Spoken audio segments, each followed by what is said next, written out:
السلام علیکم ورحمۃ اللہ وبرکاتہ۔ جی، ایک سوال ہماری کسی بہن نے پوچھا ہے کہ کیا عورت اپنے سر کے بال فروخت کر سکتی ہے؟ تو عورت کے بال فروخت کرنا شرعاً جائز نہیں ہے، کیونکہ یہ انسانی جسم کا ایک حصہ ہے، اور انسانی جسم کے جو حصے میں چیزیں شامل ہیں ان کی خرید و فروخت جو ہے وہ جائز نہیں ہے۔ البتہ یہ ہے کہ عورت کے اگر بال بہت زیادہ لمبے ہوں اور کسی دوسری عورت کو بال وہ جو لگاتے ہیں عطیہ کے طور پہ کہہ لیں، جس کے سر پہ بال نہ ہو، گنجا پان ہو، تو اس صورت میں ان کو عطیہ دے سکتی ہیں۔ بالوں کو بیچنا جو ہے یہ جائز نہیں ہے، اور نہ ہی اس کی کہیں شریعت کے اندر اجازت دی گئی ہے۔ باقی واللہ عالم۔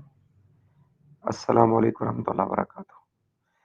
دوسری بات یہ ہے کہ یہ آج کل ایک لوگوں کے ذہنوں میں باتیں آنا شروع ہو گئی ہیں۔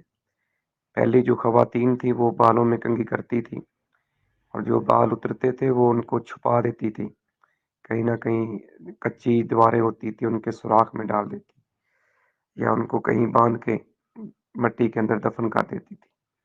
اب یہ دیکھا دیکھی چیزیں چل پڑی ہیں، اور فیشن کے طور پہ بال کٹوائے جاتے ہیں اور پھر ان کو بیچا جاتا ہے۔ بہرحال یہ شریعت میں اس کی کوئی اجازت نہیں ہے۔ السلام علیکم ورحمۃ اللہ وبرکاتہ۔